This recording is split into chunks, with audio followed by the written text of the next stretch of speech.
Mara, de Bicas, Minas Gerais, que vem divulgando a doutrina espírita por todo o nosso Brasil. Então vamos aproveitar bastante o estudo da tarde de hoje, onde nós teremos um seminário com o tema apego e desapego. Nós vamos fazer, como de costume, em duas partes, né, Vinícius? A primeira parte com as apresentações que ele vai realizar, depois um intervalo, e aí voltamos para dar continuidade ao tema. Aproveitemos bastante a reflexão, a oportunidade que nós estamos tendo de ter o Vinícius novamente aqui na nossa casa, a quem nós recebemos com muito carinho. Meus amigos, boa tarde para nós. Da última vez que a gente se encontrou, nós estávamos em círculo, uma coisa mais mansa. Eu inventei de fazer um data show, agora a gente tem que ficar assim distante. Mas eu quero que a gente mantenha a mesma espontaneidade do nosso último encontro, para que o conhecimento seja construído da melhor maneira possível, né? Dessa vez alguém já se apressou para desligar a fonte, que incomodou da última vez. Não esperou nem começar o estudo. Foi bom, mas eu percebi. Hoje nós vamos conversar sobre apego e desapego. E, tangenciando nossa reflexão, o tempo inteiro nós vamos estar dialogando com o problema da ilusão. Por quê? Se nós estamos aqui encarnados, é sinal de que algo deu errado e que nós somos profundamente iludidos. A meta seria viver uma existência, equalizar os nossos problemas com a lei de Deus e seguir novas e novas e novas etapas de amadurecimento. Mas nós dizemos assim: como eu gostaria de nascer com você pelo resto da eternidade. Se isso acontecer, porque deu errado. E por nós estarmos aqui, talvez o apego e o desapego sejam itens que mereçam a nossa atenção. Sobretudo, quando nós resolvemos que o Evangelho é um mapa do tesouro espiritual. E um mapa só pode ser construído por alguém que conhece o lugar de destino. Não eu posso pedir para alguém que nunca veio aqui a São Paulo fazer um mapa de como eu chego. Não. O Cristo falava do ponto de vista de alguém que conhece o reino do Pai. Ele esteve lá. Ele está lá. E aí, o Evangelho é esse atlas que demarca o caminho nas grandes instâncias, nas instâncias pequenas, que mostra os perigos da jornada, onde tem um melhor lugar para você descansar, onde a comida é mais gostosa, onde a comida é mais barata, que meio de transporte utilizar. E aí hoje nós temos um comportamento curioso. Porque é comum nós analisarmos o Evangelho segundo a capacidade que ele tem de nos dar prazer. Alguns ensinamentos do Evangelho a gente diz assim, são muito bons de praticar. Outros a gente diz o contrário. Então, esse precisa de alguma boa vontade. Tem outros, esse já caducou, Jesus não pode ter dito eles. Na verdade, essa gradação que a gente dá para os ensinos do Cristo mostra a nossa dificuldade de empreender o caminho espiritual. Porque desde a primeira palavra que foi redigida como parte desse mapa, até a última delas, todas mantêm para nós hoje, do ponto de vista espiritual, a mesma relevância. O que pode ter diferente é a nossa capacidade de entender. E nós vamos começar as reflexões da tarde de hoje retomando uma orientação do Cristo, que é daquelas que a gente diz assim, essa não dá mais para seguir. Está muito difícil, Jesus viveu numa época diferente, hoje ele já não falaria. Lá no Evangelho de Mateus ele diz assim, por isso vos digo, não andeis cuidadosos quanto à vossa vida, pelo que haveis de comer ou pelo que haveis de beber, nem quanto ao vosso corpo, pelo que haveis de vestir. Não é a vida mais do que o mantimento e o corpo mais do que o vestuário? Olhai para as aves do céu, que nem semeiam, nem cegam, nem ajuntam em celeiros, e vosso Pai Celestial as alimenta. Não tendes vós muito mais valor do que elas? E qual de vós poderá, com todos os seus cuidados, acrescentar um covado à sua estatura? E quanto ao vestuário, por que andais solícitos? Olhai para os lírios do campo, como eles crescem, não trabalham nem fiam. E eu vos digo que nem mesmo Salomão, em toda a sua glória, se vestiu como qualquer deles. Pois se Deus assim veste a erva do campo, que hoje existe, e amanhã é lançada no forno, não vos vestirá muito mais a vós, homens de pouca fé?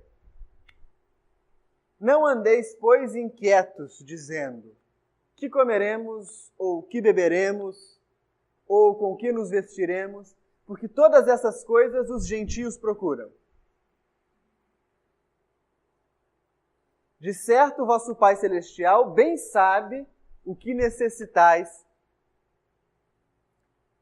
de todas essas coisas. Mas buscai primeiro o reino de Deus e a sua justiça, e todas essas coisas vos serão acrescentadas. Não vos inquieteis, pois, pelo dia de amanhã, porque o dia de amanhã cuidará de si mesmo. Basta a cada dia o seu mal. E aí nós pensamos assim, muito bem, se eu resolvo empreender esse movimento que o Cristo me chama, todas as minhas contas vão vencer,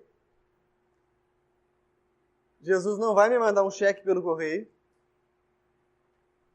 e eu vou ter sérios problemas. Daí, num primeiro momento, eu pensar assim, é impossível seguir o ensinamento do Cristo. Como que eu posso não me preocupar com o que comer? Como eu posso não me preocupar com o que vestir? Já não sou só eu sou pai, eu sou mãe, eu zelo por uma família, eu zelo por uma instituição. Eu tenho que cuidar dessas coisas. E na ânsia de cuidar de tudo com perfeição, nós nos distraímos na vida. A origem da palavra distração é muito curiosa. Significa ser tracionado em várias direções. Imagina que cada pedaço nosso está sendo puxado por um lado. Somos distraídos. Nos distraímos pelas coisas da casa, pelas coisas do trabalho, pelas coisas da casa espírita, pelos problemas dos outros. Somos almas tão bondosas que gastamos uma cota de tempo considerável da nossa vida querendo ajudar pessoas que nunca nos pediram ajuda. Isso faz com que nós sejamos indivíduos distraídos. E essa distração é exatamente a fonte de todo apego. Porque Jesus possuía uma forma muito peculiar de ensinar. Dentro de um texto belíssimo como esse, e olha, nós podemos ter uma orientação. Todas as vezes que uma instrução beirar o sublime, ela será poética. Por isso esse trecho do Cristo é poético. Porque ele chega nas raias do sublime. E no campo vibratório sublime, o que existem são símbolos. Mas a fonte do ensinamento talvez possa estar resumida em poucas palavras. E é exatamente quando Cristo diz assim, logo no primeiro versículo, Não é a vida mais que o mantimento e o corpo mais que o vestuário? Uma vez que nós acreditamos que a vida é, e apenas é, a atualização louca que a gente tem pelas coisas materiais, a nossa vida será sempre fonte de sofrimento. Porque é difícil enxergar o que está além. Quantas meias você teve na sua vida até hoje? Não sei, né? Quantos quilos de arroz você comeu até hoje? Alguns, né? Quantos sabonetes você já usou até aqui? Quantas vezes você cortou o cabelo? São infinitas vezes que nós fizemos pequenas coisas. Coisas tão pequenas que para nós são banais. Eu não sei se alguém aqui é apegado ao tubo de pasta de dente que tem no banheiro, né? Porque se for, vai sofrer muito rápido, porque ele acaba. Se você escovar os dentes, ele acaba. Eu não sei aqui se vocês são apegados ao shampoo que tem lá para lavar o cabelo, porque também acaba rápido. Diante das coisas pequenas que acontecem com frequência, nós conseguimos estabelecer um certo desapego, porque, do nosso ponto de vista estreito, nós já conseguimos perceber que elas são corriqueiras, são banais. Agora, os eventos um pouco maiores da nossa vida já não nos causam um sentimento tão claro de desapego. Por exemplo, você vai cortar o cabelo que você mantém grande durante muito tempo e a pessoa estraga o seu cabelo. Você chora. Você junta dinheiro durante meses para comprar aquele perfume que você gosta. E aí, sem querer ou por querer, alguém quebra o seu vidro de perfume. Você sofre. Alguém, por algum motivo, realiza com você um distrato, uma ofensa. E aí você entra num quadro de vítima em que você diz: fulano não podia ter feito isso comigo. Tanto podia que fez. Não é verdade? Veja, essas coisas que não acontecem com tanta frequência são difíceis de ser encaradas como coisas passageiras. Porque, de alguma forma, parece que elas atingem o foco do nosso eu. Mas com um pouco de atenção e persistência, nós somos capazes de educar a mente para perceber também nelas a mesma transitoriedade. Sempre sob a orientação do Cristo. Não é a vida mais do que o alimento e o corpo mais do que a veste? Ou é ou não é? Se for, nós precisamos alcançar um horizonte além.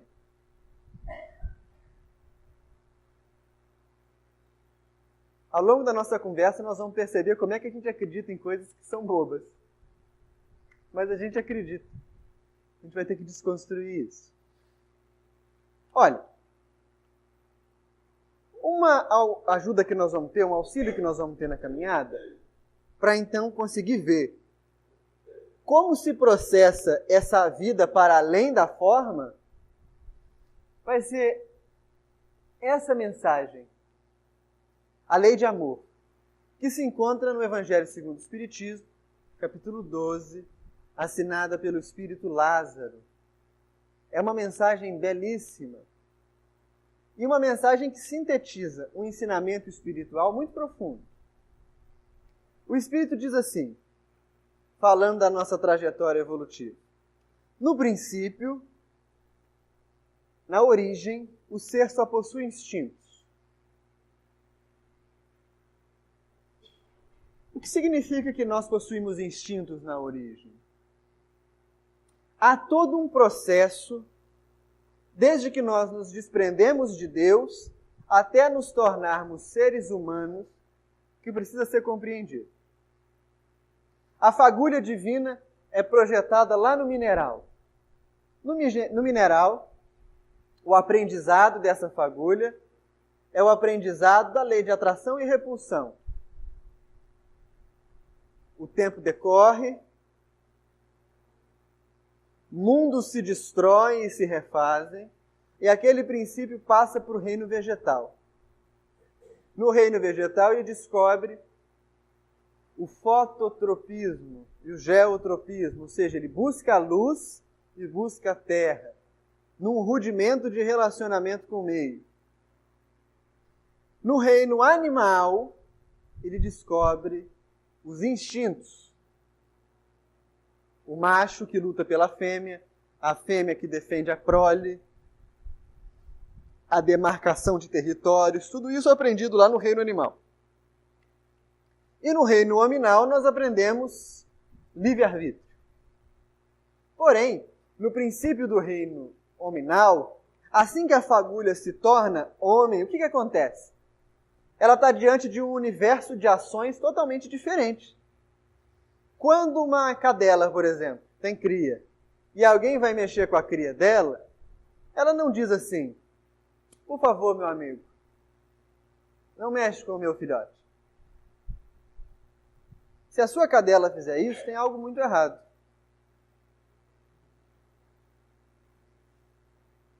Ela vai avançar quem está mexendo com a cria.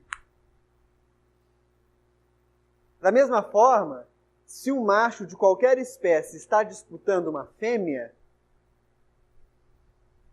ele não vai argumentar com o outro macho: eu cheguei primeiro, ela já está na minha. Não. Ele vai partir para cima do outro macho e vai lutar pela possibilidade de procriar. Quando nós nos tornamos seres humanos, o que está fresco ainda nos nossos arquivos cósmicos é a atitude por instinto. Na dificuldade de resolver um problema, então, o ser humano age como um animal.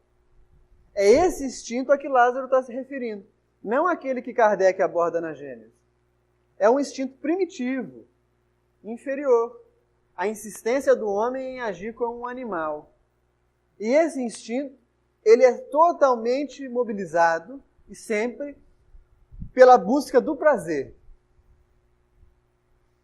O instinto é o caminho mais rápido, ou seja, a animalidade na nossa fala, é o caminho mais rápido para você encontrar prazer. Para você encontrar a saciedade daquilo que você busca. Para que conversar? É tudo tão mais difícil. Você tem que explicar para todo mundo tanta coisa. Não é? Continua Lázaro. Avançado e corrompido, o ser possui sensações. Uma vez que a gente estagia agindo por instinto, nós descobrimos que é bom ser o melhor. É bom ser o mais bonito. É bom ser o mais temido. É bom ser o mais sábio.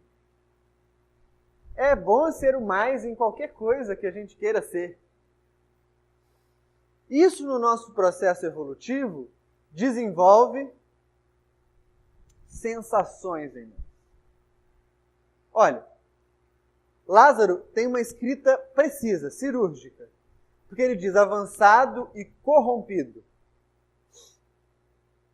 A nossa história é um palco no qual atuamos nós como atores em várias vidas, sempre buscando sensações. Sempre buscando poder e autoridade. E nós nos apegamos a isso.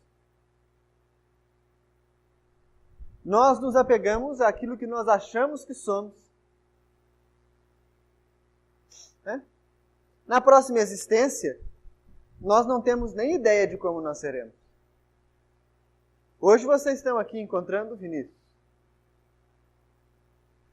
Eu não me lembro, não sei se algum de vocês se lembra, se nós já nos encontramos em outra vida. Mas se nos encontramos, não foi assim. Foi num lugar mais fresco.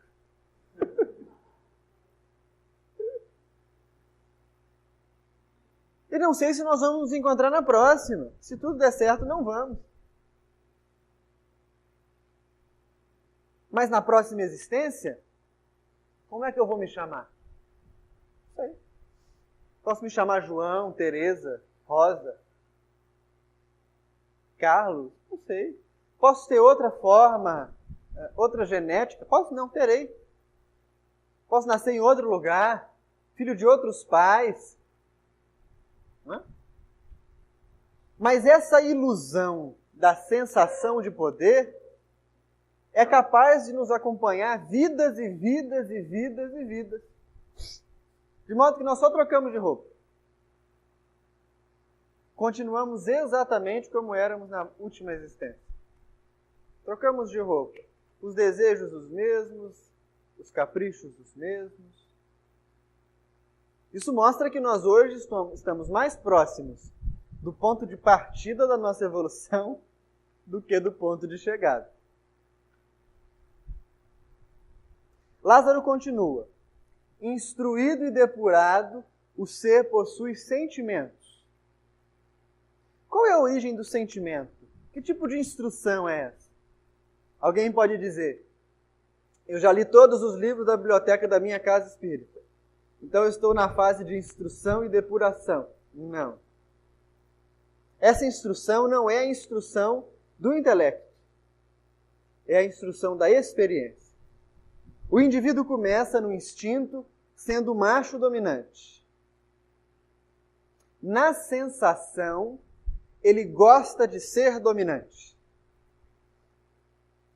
A instrução é o momento que esse ser percebe que outros seres se ligam a ele, percebe que gosta desses outros seres e percebe que esses seres sofrem com o seu comportamento. É a instrução da experiência. É a tentativa e erro. Nós achamos que sendo assim ou assado, faremos felizes aqueles que partilham conosco a caminhada. E aí, a duras penas, descobrimos que não somos capazes de fazer isso. Essa experimentação é que desperta em nós sentimento. No fim da vida, nós talvez sejamos capazes de perceber essa realidade dura que nós falamos no começo da nossa conversa. Gastamos anos inteiros querendo ajudar pessoas que nunca nos pediram opinião. E ainda nos indignamos com isso. Essa é a gênese do sentimento. Descobrir que os outros sofrem por nossas ações. Descobrir que todos os nossos atos vão se propagando como uma onda sonora e podem influenciar seres próximos. Seres por quem nós temos muito apreço. Seres com os quais nós nos acostumamos a conviver. E aí esse sentimento que surge rudimentar vai culminar com o amor. Bem, poucas palavras foram tão prostituídas até aqui como o amor. Para tudo a gente pode falar amor, né? Eu posso dizer, eu amo a minha samambaia. E vai dizer que não ama? Ama. Conversa com ela todo dia. Eu amo o meu cachorro. E quem vai desmentir que você ama o seu cão? Você ama. Eu amo aquela comida de domingo. E quem vai dizer que você não ama? Nós adequamos a palavra amor para vários níveis da nossa vida, sem chegar no ponto.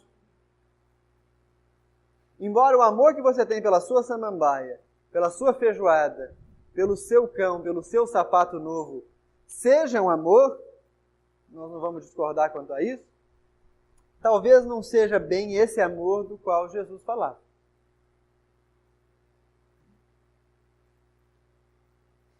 E o ponto alto do sentimento é um amor diferente. E aí Lázaro diz para nós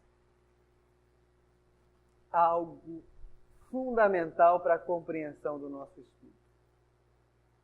O amor é reconhecido não pela forma vulgar como nós o chamamos, mas sim um ardente foco que substitui a personalidade pela fusão dos seres. Esse é o amor ao qual Jesus se referia. Até aqui todo mundo está acompanhando? Muito bem. Nós temos aparentemente duas heresias doutrinárias aqui. Quando Lázaro diz substituição da personalidade e fusão do ser. Ensinaram para nós que nós seremos individualidades para sempre. E que esse é o caminho de todos os seres na evolução. E ensinaram para nós também que fusão dos seres é igual a panteísmo. E que panteísmo é equivocado. Nós acreditamos nisso. Até hoje.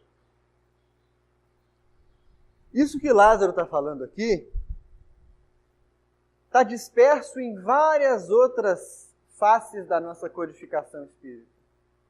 E vai ser aprofundado pelo benfeitor Emmanuel, pelo benfeitor André Luiz, por autores encarnados como Hermínio Miranda, como Pastorino e outros.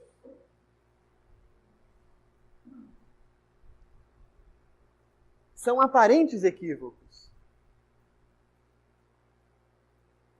São, na verdade, a nossa meta de caminhada.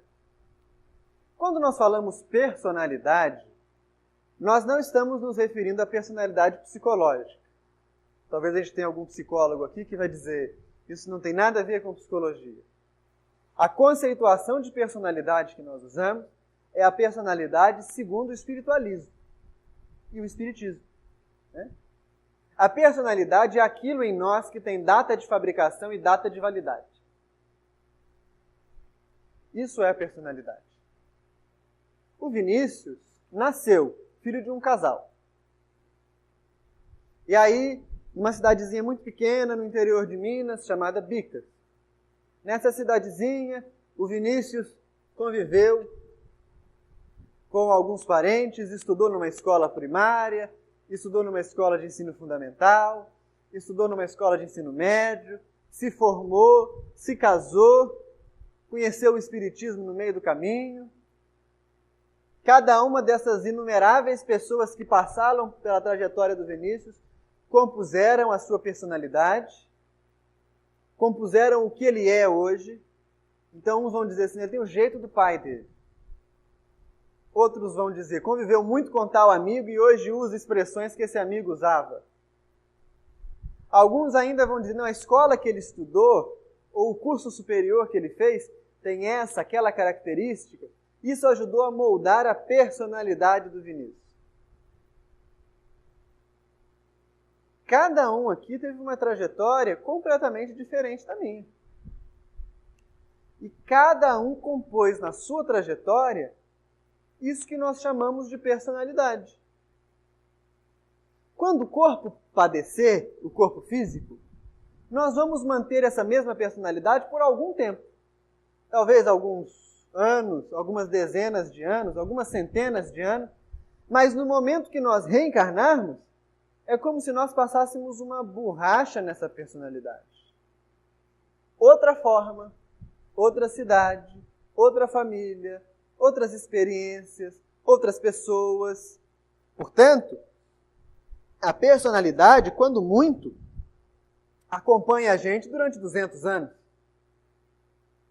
250 anos, 300 talvez. Mas o nosso ponto de referência sempre é o ponto de referência da personalidade. Olha que coisa horrorosa. Eu penso assim, quando eu me encontrar com Jesus, vai ser muito bom. Olha, eu nunca vou encontrar com Jesus. O Vinícius, como vocês conhecem, provavelmente nunca vai ver o Cristo. Quem vai ver é esse espírito. Mas quando esse encontro acontecer, já vai ter outra personalidade. Vai ser daqui a várias vidas, a várias formas, a várias experiências. Aí eu precisava tanto encontrar um espírito superior para dizer umas coisas para ele. Quando você encontrar esse espírito, talvez você já não tenha mais nada para dizer. Porque você vai amadurecer a cada nova experiência. E a personalidade é tudo aquilo que não caminha conosco. Só que nós somos educados desde pequenos a sermos fascinados pela personalidade. A sermos fascinados por aquilo que passa, que evapora, que se perde igual fumaça. Nós somos fascinados por isso. E aí eu digo, eu estou gordinho, eu estou magrinho, a barriga cresceu, o cabelo é ruim. Eu estou insatisfeito com isso, com aquilo. E todas essas coisas vão passar. Você é gordinho, pode engordar mais. Você é magrinho, pode engordar um pouquinho. Você tem muito cabelo, pode cair. Você tem pouco, o pouco que tem pode ir embora. Você hoje é saudável. Amanhã, por mecanismos que a gente desconhece, você pode ser chamado a resgatar um problema de saúde. Tudo isso só afeta a nossa personalidade. E quais são as características da personalidade? Sentimento de posse, ilusão de controle, necessidade de categorizar e de dar nome para todas as coisas. Uma pergunta simples, gente. O que significa um espírito ter sobrenome? Será que lá no plano espiritual tem uma carteirinha que alguém precisa consultar o sobrenome dele? Óbvio que não. Um espiritismo que se constrói em torno de espíritos com sobrenome é um espiritismo construído em torno de personalidades.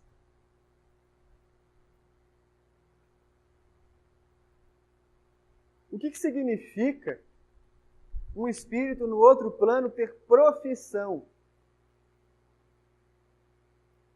Significa personalidade. Quando nós lemos Nosso Lar, é muito curioso isso. Por quê? Os espíritos mais embrutecidos têm nome, sobrenome, profissão, moram na casa da mesma família, ainda são alimentados pela mesma transitoriedade que alimentava eles na Terra. Agora, os espíritos superiores, vocês se lembram como se chama o governador de Nosso Lar? Governador. Não tem nome. Como se chama a ministra veneranda? Veneranda. Veneranda é título. Mas nós insistimos em ter nome, sobrenome, CPF, RG, todas essas coisas. A personalidade é tão forte em nós ainda, que nós trabalhamos aqui e dizemos, não, eu sou um indivíduo desapegado da forma. Mas somos apegados a emoções e somos apegados à mente, a ideias. Olha que coisa curiosa. Eu vou na casa espírita e faço a minha campanha do quilo. E eu faço a minha campanha do quilo porque eu estou acumulando bônus hora. Porque eu quero comprar o meu puxadinho no plano espiritual. Eu quero ir para Nosso Lar. Desde 45 que essa onda do bônus hora está aí. A especulação imobiliária em Nosso Lar explodiu. Um terreninho em Nosso Lar custa horrores de bônus horas hoje. O máximo que a gente consegue é morar numa colônia satélite, né? Mas não tem problema, a gente vai de aeróbus para lá, para a gente cumprir as nossas tarefas. Nós hoje, 60 anos após a publicação do livro, estagnamos a nossa personalidade numa realidade que certamente já não é a mesma na colônia espiritual.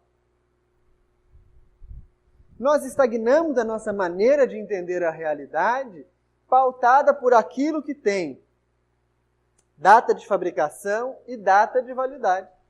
Agora, o problema é tão crônico e tão profundo que nós não conseguimos pensar em nós mesmos sem esse corpo. Nós conseguimos pensar? Consegue? Sim? Mas com perispírito igual a ele. E sem esse perispírito? Agora, nós não conseguimos pensar na nossa vida sem, por exemplo, um perispírito. Ou sem a nossa mente como a gente tem hoje. Mas existe vida depois da mente. Em nosso lar, em algumas circunstâncias, eles vão materializar benfeitores de esferas tão altas que eles precisam plasmar uma forma para o benfeitor. Porque de onde ele vem já não existe mais forma humana. Olha que loucura! Olha que coisa louca! Mas essa é a realidade do amadurecimento espiritual. Então, quando Lázaro fala para nós da personalidade, ele está falando exatamente dessa grande máscara que a gente veste. O caminho evolutivo e a descoberta do amor, do desapego, passarão necessariamente pela substituição da personalidade. O eu vai precisar decair. Vai precisar assumir. Se você gosta muito de você mesmo, aproveita. Porque se tudo der certo, vai acabar. Se tudo der errado, vive muito tempo. Mas se tudo der certo, você vai se desconstruir. Com sangue, suor e lágrimas. O que nos leva a outra suposta heresia de Lázaro, que é quando ele fala sobre a fusão dos seres. Isso é um pouco mais difícil. Mas olha só, eu quero fazer um exercício de pensamento com vocês. Eu peço vocês que me acompanhem, né? Se eu pergunto para vocês uma definição de Deus, muito facilmente vocês vão me dar a definição de Kardec, não é? Deus é a inteligência suprema, é a causa primária de todas as coisas. Muito bem. A pergunta que eu faço em seguida é: onde Deus está?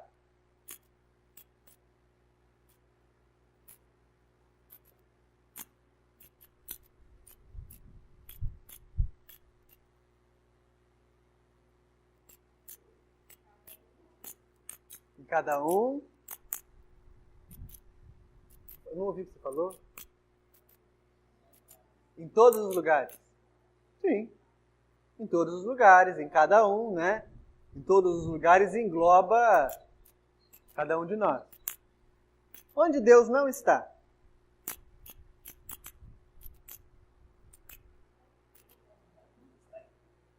Se Ele está em tudo, Ele não pode não estar em algum lugar, né? Existe algo além de Deus?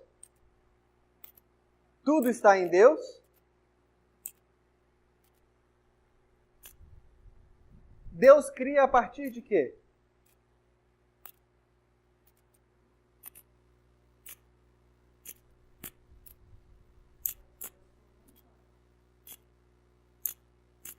Se Deus está em tudo, se nada existe além de Deus, e se Ele é a causa primeira de tudo, Deus cria a partir de si mesmo, né? Da sua vontade.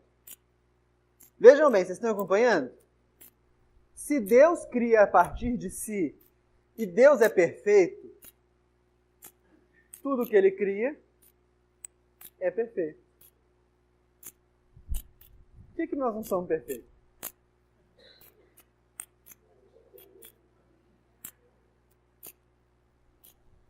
que das duas uma, ou tudo que a gente pensou até aqui está errado, ou nós somos perfeitos e não sabemos.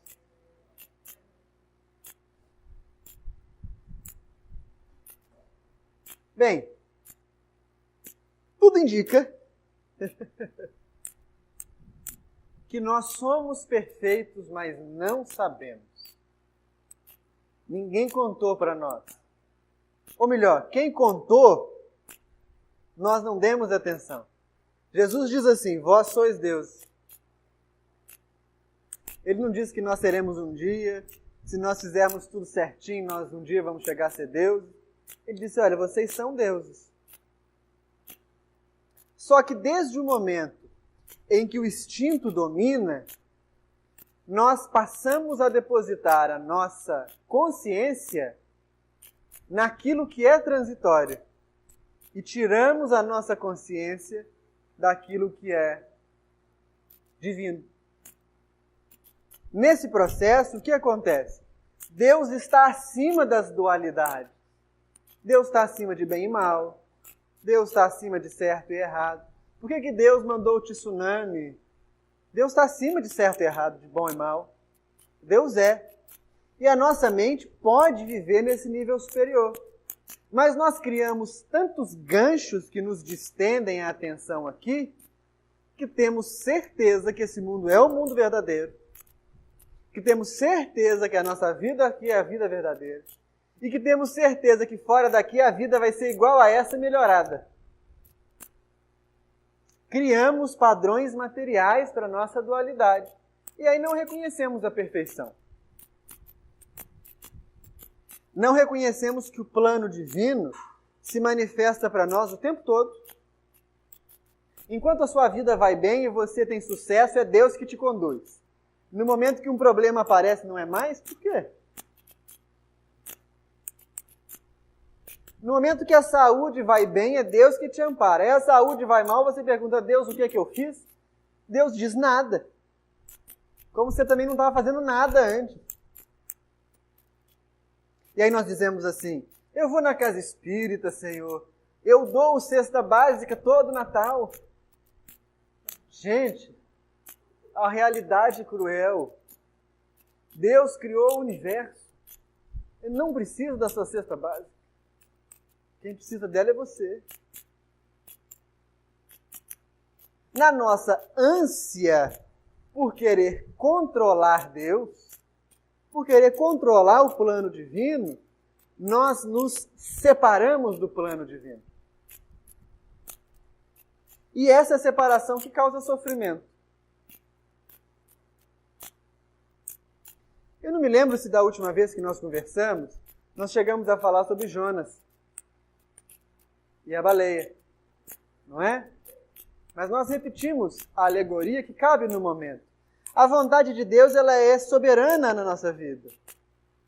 E aí alguém diz assim, não, eu não quero cumprir a vontade de Deus. Jonas passa a vida dele fugindo de Deus. Jonas, vai a Nínive. Não quero, Deus. Vai que eu estou te mandando. Aí Jonas foge de Deus porque não quer ir. Quando ele foge, acontece uma tempestade no mar, eles tiram na sorte quem estava contra os deuses. Quem perde, Jonas. Jogam Jonas do barco, passa a tempestade. Aí vem um animal e come Jonas. E ele fica lá na barriga do animal pensando na vida e rezando para Deus. Aí o animal joga Jonas para fora. E Deus aparece para ele e fala, Jonas, vai a Nínive para mim. Vou, Deus, agora eu vou. Pensei melhor. O que o senhor quer que eu fale? Fala que eu vou destruir tudo. Aí ele se indigna com Deus. Senhor, se fosse isso eu tinha ido na primeira vez. Não gosto de quem mora lá.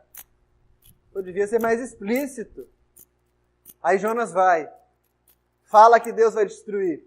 O povo se arrepende, muda de conduta. Aí Deus diz que não vai destruir mais. Jonas briga com ele de novo.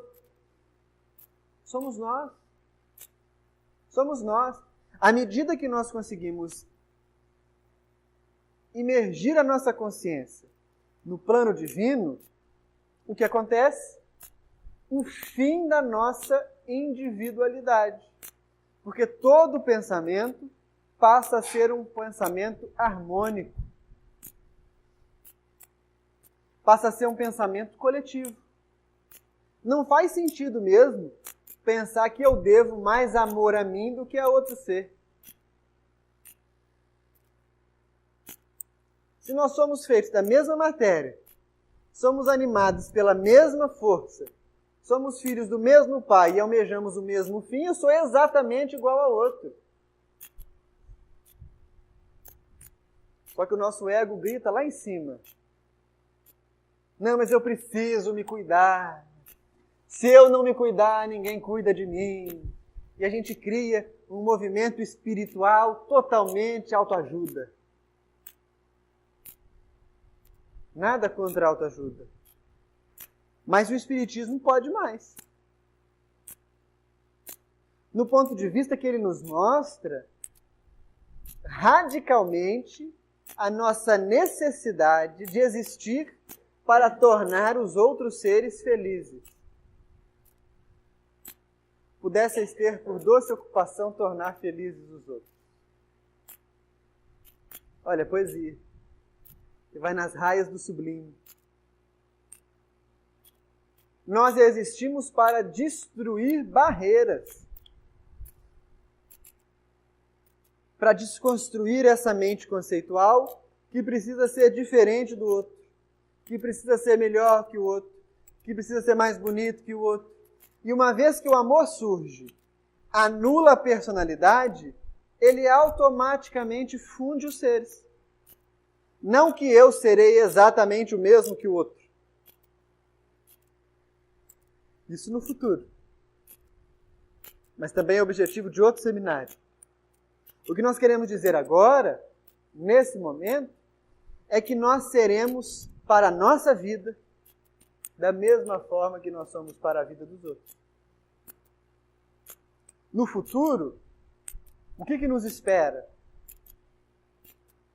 Esse mapa eu não sei dar para vocês, porque eu não fui lá. Tem um poeta que diz assim: do que existe depois da morte, eu não sei de quase nada, mas eu desconfio de muita coisa. E aí o que existe na perfeição, eu não sei de nada, mas desconfio de muita coisa. Quando nós estudamos Evolução em Dois Mundos, André Luiz nos apresenta os prepostos de Deus, aqueles que são cooperadores do Pai na criação de universo, certamente não são seres que gozam da mesma individualidade que nós. São seres muito mais amplos do que nós imaginamos. Conseguiram alargar o seu campo de manifestação a distâncias e a profundidades inimagináveis. Bem, esse é o nosso destino. No momento que eu consigo substituir a minha personalidade e me fundir aos outros seres, eu consigo com mais clareza enxergar que todas as coisas são transitórias. Esse corpo é transitório. Eu me casei. Engordei 12 quilos. Diz o amigo da onça, eu vou engordar mais. Tudo é transitório. E as pessoas dizem, nossa, você é muito magrinho. Você não engorda, é só casar. Não engorda. Tudo é transitório. Eu não sei quais são as peripécias do plano divino para esse corpo ao longo dessa existência. Não sei quanto tempo ele vai viver. Não sei quais doenças ele carrega na sua genética. Não sei. Mas sei que ele também vai passar. Assim como o sabonete que eu tomo banho. E nós somos tão coerentes que vivemos uma vida inteira servindo a forma material. E no fim, o que acontece? A gente morre. E sofre. Porque morreu. Olha, todos nós vamos morrer. Uns mais rápido que os outros. todo mundo dessa sala vai morrer. Não é? Todos nós somos profundamente transitórios. A mesma coisa que mata o porco, o boi, o cachorro, mata o ser humano. Por isso, é urgente refazer os nossos caminhos em se tratando de espiritualidade. Por quê? A espiritualidade está diretamente ligada à nossa capacidade de desconstruir a personalidade. O nosso caminho espiritual é diretamente proporcional à capacidade que nós temos de anular o nosso ego. Quanto mais autocentrado o indivíduo é, mais ele sofre. Mais afastado do caminho espiritual ele está. Mais certezas ele tem. Caminhar para Deus é o caminho do completo desconhecido. Porque a gente nunca foi lá. Conscientemente. E aí a trajetória é nova. Caminhar para o mundo é muito fácil. Caminhar para Deus é tão fácil quanto caminhar para o mundo. Mas a pedra de toque é o desapego. Olha que coisa. Quando Kardec vai apresentar para nós a escala espírita, que é uma escala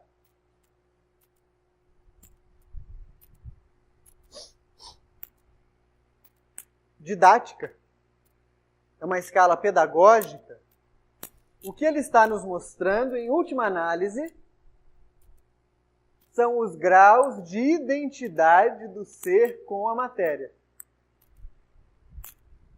Vejam bem, os espíritos impuros, a 10ª classe, são aqueles seres com total identidade com a matéria. Total. São espíritos que assumem formas animais. São esses espíritos que as lendas registraram como protagonistas de maldições, como defensores de alguns lugares ou de algumas ordens. O grau de identidade desses seres com a matéria é tremendo. E exatamente por isso, apenas enxergam a si mesmos, completamente separados dos demais, buscam o seu prazer e a sua comodidade. Os espíritos levianos, pseudo-sábios, neutros e perturbadores, são uma espécie de gradiente, de uma tonalidade mais escura a uma menos escura, com os mesmos traços. Quem são os levianos? São aqueles seres que, além de se identificarem com a matéria, conseguem hoje gracejar de si mesmos. Sarcásticos, irônicos. Pseudo-sábios, sabem tudo. Mas têm uma necessidade de categorizar todas as coisas. Muitas obras mediúnicas que nós lemos hoje, como obras de espíritos superiores, são obras de pseudo-sábios. E quem são os pseudo-sábios? Eles precisam dar nome a todas as coisas, a todas as pessoas. Constroem no plano espiritual exatamente as mesmas situações que acontecem aqui. São seres que acreditam desvendar os planos divinos, mas na verdade o que fazem é criar inúmeras outras formas de prender a nossa mente.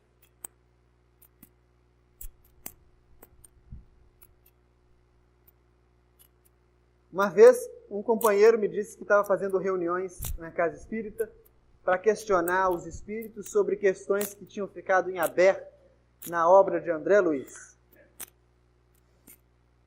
E aí me disse que uma das perguntas que ele faria era: qual o meio de propulsão utilizado pelo aeróbus?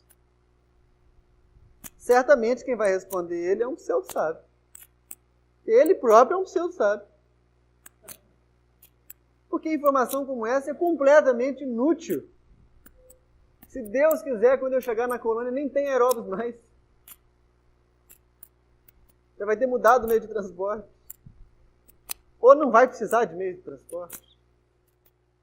Neutros e perturbadores, muito bem. Bons espíritos, a classe intermediária, são aqueles em que a dualidade é muito forte. Nós nos enquadramos, na maioria das vezes, na transição dos espíritos imperfeitos para os bons espíritos.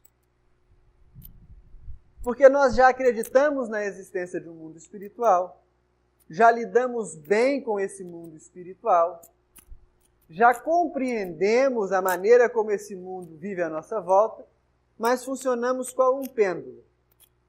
Ora nós vamos para a matéria, ora nós vamos para o espírito. Ora nós vamos para a matéria, ora nós vamos para o espírito. Esses seres ainda não conseguiram compreender com perfeição que se Deus criou todas as coisas, nada existe que seja não divino. Pasmem, meus amigos, mas vocês estão sentados em uma faceta de Deus. Vocês almoçaram hoje algo divino. A roupa que nós vestimos é divina. A casa que nos recebe é divina. E nós não estamos falando alegoricamente, não. Todas essas coisas são construídas de matéria a partir de Deus. Os espíritos bons gravitam entre a experiência dessa verdade e a ilusão do materialismo. Até que nós chegamos nos espíritos puros. Classe única. O que significam os espíritos puros? Aqueles que não sofrem nenhuma influência da matéria. Para esses espíritos, a matéria é simplesmente matéria. As coisas são exatamente aquilo que elas são. Nada mais, nada menos. Esse estado de desconstruir a realidade é a nossa meta. Até aqui, nós fizemos uma introdução sobre a última fronteira do nosso apego, a personalidade. Até aqui tudo bem?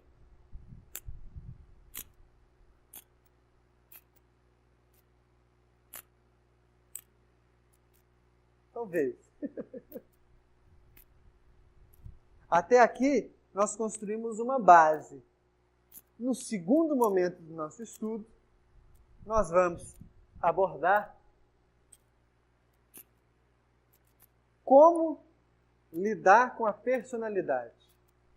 Como desconstruir a personalidade. Mobilizar a vontade